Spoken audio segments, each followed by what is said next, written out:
That's such a microaggression. I feel really unsafe right now. How did I get it wrong again? I didn't say it wrong. No, you know, the thing about when you say microaggression is like, you know, Bruce Lee's 1-inch punch. Yeah. That's what comes to mind. That's the OG microaggression. Yeah. I don't even know what microaggression means. It's like when someone does something by accident and it's very minor, but you still get to get mad about it because you're self-absorbed. Okay. How did Bruce Lee die? Wasn't it some retarded shit? I know Brandon Lee died in a fucked up way, but didn't Bruce Lee like slip on a banana peel?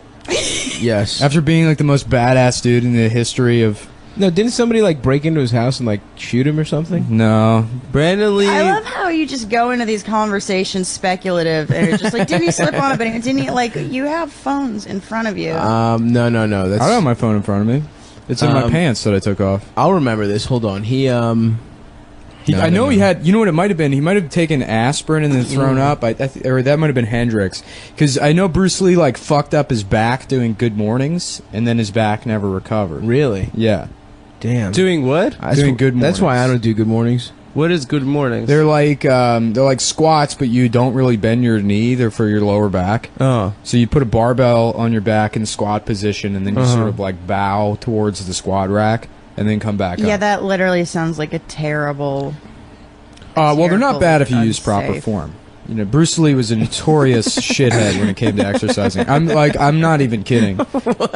Okay. Yeah. Bruce Lee was a shithead at exercising? He could do a He was so 4-finger ripped push-up. and Yeah, he You could do. actually Yeah, but wanna that's know why he bad for died? your fingers. That's like fucking really Yes. bad. He used to do this shit where he would take like 130. He'd take like a barbell with like 2 plates on it and fucking lift it up parallel to his body, or like curl it parallel to his body, which puts all this pressure on your like rotator cuff, and it's like just a shitty thing to do. Yeah, but he can do that though. Yeah. Yeah, You know, if he ever has Well, to he do died that. of a fucking cerebral edema. Oh Did he? shit! What's that mean? From too much aspirin, right? From his back injury. No, he had always had, It means he's a waterhead. He died from being retarded. he you, already Amber. had seizures and Thank you. headaches. Thank you for looking that up. Yeah, I don't know. I don't think it was from... Oh, wait, tranquilizers and asprin probably Oh, contributed hell to yeah. it. My man was taking tranks. My man was on Yeah. ketamine, baby. That's how you lift all that shit. He's just on PCP. People were like, he was so strong. Yeah. He's like, hold up, let me smoke this boat real quick. PCP, getting wet is a great part of any pre-workout. Yeah. The idea that the getting wet is the funniest Getting thing. wet is the best term for using drugs, yeah. in my opinion. I love to get wet. Yeah. Fuck, dude. Have you guys? No one here has done PCP, right? No. No.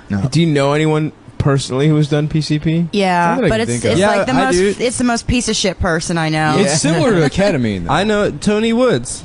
Really? Yeah. He tells that story about smoking PCP and then running up Georgia Avenue thinking the devil is chasing him, and then going to his grandma's house and she's wearing her house coat that like has been washed so many times that it's just see-through, and then just being on PCP and staring at his grandma's enormous bush. So That's funny. awesome. That is so good. He's like, listen, man, if you a black man over the age of 40 from Washington, D.C., you smoke PCP.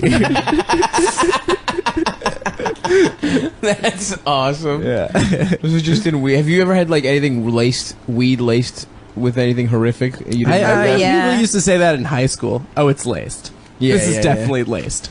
No, Well, I think- I have had something that was laced before. I assumed what we would Like call chronic? a mo. Huh? What we would call a mo. A mo? A mo? Yeah, where there would be like a little, like a teensy sprinkling of crack. Oh, okay. Oh. Yeah. And because I Little remember crack. being like running up like the sprinkles stairs, with a but lot of also energy. being hungry. Oh, interesting. Wow. The teensy bit of crack really overrode any effects of the weed at all. It was like, yeah, this was like when I was in high school too. Nice. I've That never sounds smoked Indiana as fuck. Yeah, I was pretty Hoosier. My we had this friend from college. It wasn't even my friend. It was like you know, your dumb friends pick up dumb friends in college, and you just have to hang out with them. Yeah. This kid Ned was just like some rich. I don't know. I think he's from Connecticut. He was like some rich libertarian. It's like his freshman year of college. He's like one of those young Republicans wearing a bow tie and shit like that. And literally by his sophomore year, or junior year, he was in fucking Baltimore just smoking crack in crack houses. He came to visit us. Like, he was like, "Oh, we're just gonna visit. We're just gonna come over and hang out at Tommy's house." And it was like, okay, we would like all hang out on the porch in the summers. And this kid just like parks his car and disappears into a crack house. Yeah. And he just came out and he's like, "Tommy, I just smoked crack." And he just tried to and we just wouldn't let him hang out on the porch. We were like, "No, dude, get the fuck." First, he asked permission to smoke more crack on the porch, and then we were like, "No, dude, get the fuck out." Yeah. And then he became a gay prostitute. He just like started. I mean, that's like the career path. For crack. That's the art. So, have you ever seen? I don't know if it's Dope Sick Love. It's one of those fucking heroin documentaries. It was on HBO in like the 90s, where they would just do heroin documentaries. Was it the HBO Undercover series? Maybe, yeah. Yeah. And it was like the kids. There's some great The kids that all did I've never heroin seen in that like one. Seattle or whatever it is. Yeah. I heard that was like brutal. Yeah, Heroin's they're all back, fucking. right? Yeah, I they're think all it is, brutal. Yeah, they don't usually have like happy endings, I Yeah. guess. Well, there's this one kid who's And then like everything doing. was fine. He's doing heroin, and he seems like a normal kid, but he's doing heroin, and they just follow him, and then like. Eventually, he's like getting his dick sucked in a bathroom by this guy for like $20 or whatever. He's like, "Yeah, I don't really like doing it, but you know, it's whatever." and then he gets AIDS at the end of the thing, and he's like, "You know, whatever. I mean, I have it now, so I guess I'm just gonna die of AIDS." Jesus. My favorite 90s HBO like undercover documentary was this one called Small Town Ecstasy. Oh, yeah, with the dad? I showed it to you, right? No, I've seen it.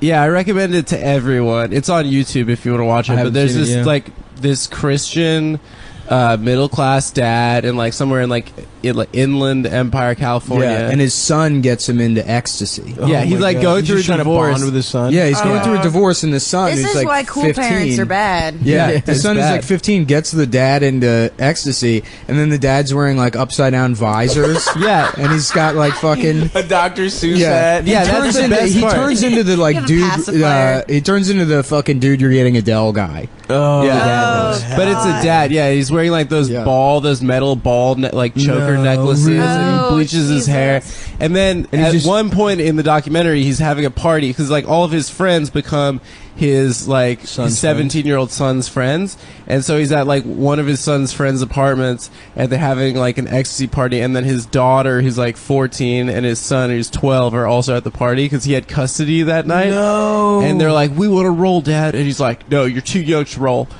so he's like, I'm not going to buy it for you, but I'm going to put this $20 bill on the counter. No. Yeah. And so then they like the kid. You see like children rolling, and then obviously this fucking idiot. Like there's cameras everywhere. Yeah, at what point do documentarians have to intervene legally? Well, I guess he gets in trouble at the end of the documentary. Like you're just watching someone lose custody of he his loses kids. custody, and then he gets out of jail. He gets bailed out. He's like, "Yeah, I'm still gonna go to the rave tonight." Jesus. That guy was definitely fucking teenagers also. Yeah. Yeah. It- well, I it- mean, because they were all on ecstasy, and, they didn't, Yeah. and also he Yeah. was dressed like what you wore the Yeah. ball thing. I remember Yeah. those ball things. I remember exactly what you're Those talking metal about. ball Yeah. things. Yeah, and I remember getting one for like my high school boyfriend when I was like 15. Yeah, the whole PacSun outfit. And the ones I got him were like brushed steel, like blue, and I was like, "Ha, I got you blue balls." And he's like, "Yeah, I know, thanks." And I was just like, "No, it's funny." He's like, "It's not funny."